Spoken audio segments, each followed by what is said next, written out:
Okay, good evening, ladies and gentlemen. What I want to do is show you this welding rig bed I made out of 1/8 sheet metal. See, I got my inserts to hold my bottles, built a box,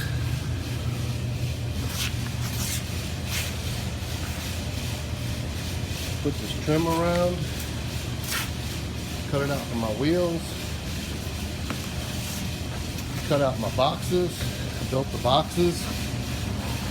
The inside of the boxes, I still got to put the doors on, so I'm just showing y'all this before I get too much further. Cut out and built boxes for my tail lights, license plate. Well, cut that off of another receiver hitch and welded it onto my bumper. This is nothing but that bumper is nothing but square tubing. And I left the lip right here about an inch and a quarter or so that when you're up here working, none of the material will roll off down the road. I welded this seam out, grounded it down here, and put a 1/2 inch plate. This is my work area. Mount my vise, maybe my rollout wheel.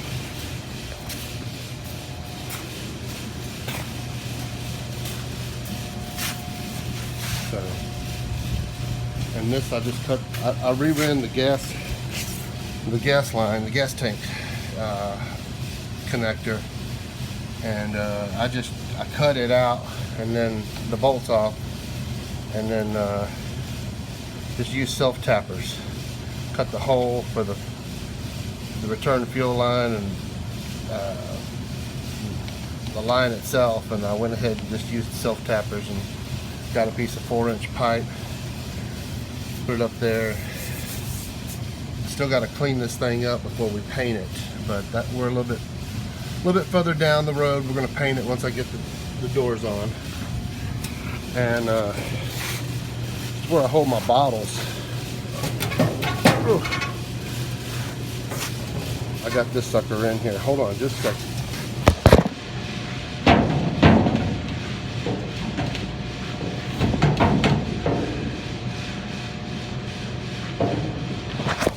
Anyways, I'm gonna probably have to put a handle on that one. That one's pretty tight.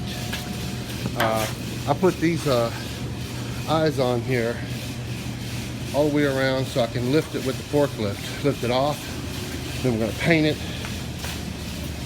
and then and all that jazz. But these doors, they come off. What you got is your boxes in here. That's where you're gonna set your oxygen.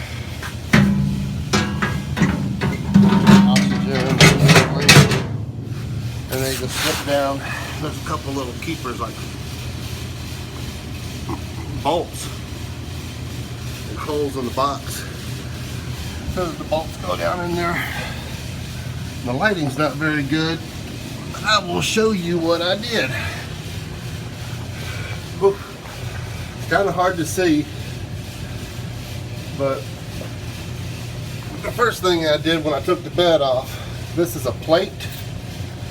And I drilled the holes for the frame. This is the frame. I drilled the holes in this 1/2 inch plate, and I bolted 1/2 inch plates all the way around. And right up here, this is a piece of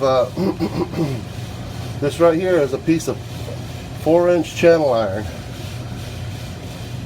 I set it on here, got it level, and right over here, you probably just barely see my hand, but this is the rib cage for this this bed is 3-inch channel iron. So I just ran those across. Once I got my 4-inch level, just ran these ribs spaced apart. I put braces in here. There's a piece of angle iron and yada yada. And some small supports, and then of course this is the bottom of the box right here. The box comes into the side panel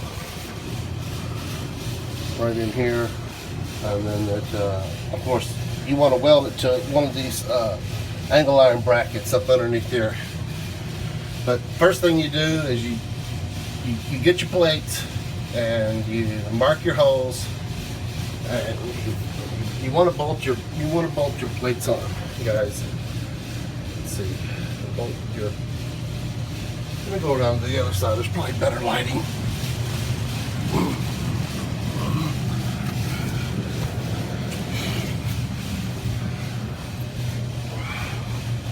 You want to bolt your plates on, and to your frame. You don't want to weld to your frame, because in case you have to take this bed off and put it on another truck, and then you take your plates and you weld them to your channel iron, your 4-inch channel iron. It's running linear, and then I put some gussets in here, a bracket to come down, and this is of course the bumper, square tubing. So you just get everything, you know, square, plumb, and level. Your boxes too. Put your boxes in, and here's a little box for the countersunk tail lights. So kind of go into that. Over there you can see my other box. One's for my rods, one's for my chain, and all my other stuff. So I'll probably shoot another video once it's done and painted, but I just wanted to shoot a video, more or less, kind of give y'all an idea, and for my own personal archive. And then we're going to run the tail lights and everything. So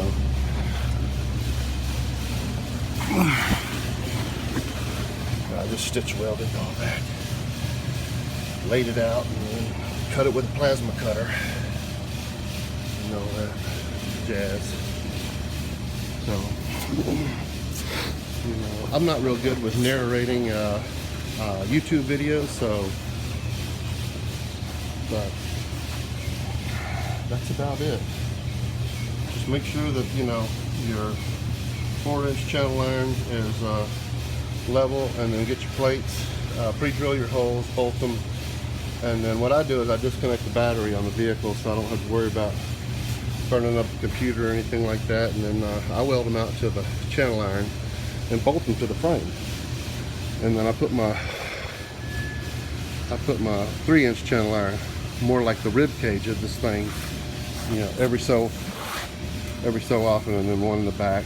But you want to space them out so we can get your boxes in here, and you want to make sure that you got that channel iron spaced out so you can get your oxygen and acetylene boxes. But try to get a better shot of this thing. Turn it sideways, maybe it'll focus.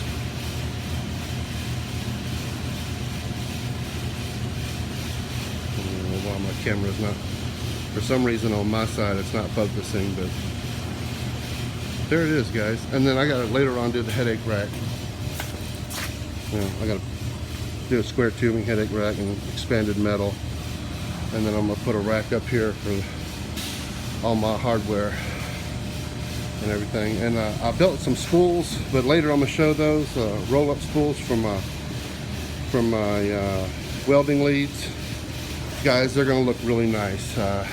You just kind of roll up you've probably seen them. Heck, what am I saying? But you just roll up your leads and everything, and then of course your welding machine. You got everything you need right here. You got everything you need right here to work out in the field. So that's about it. All right, bye.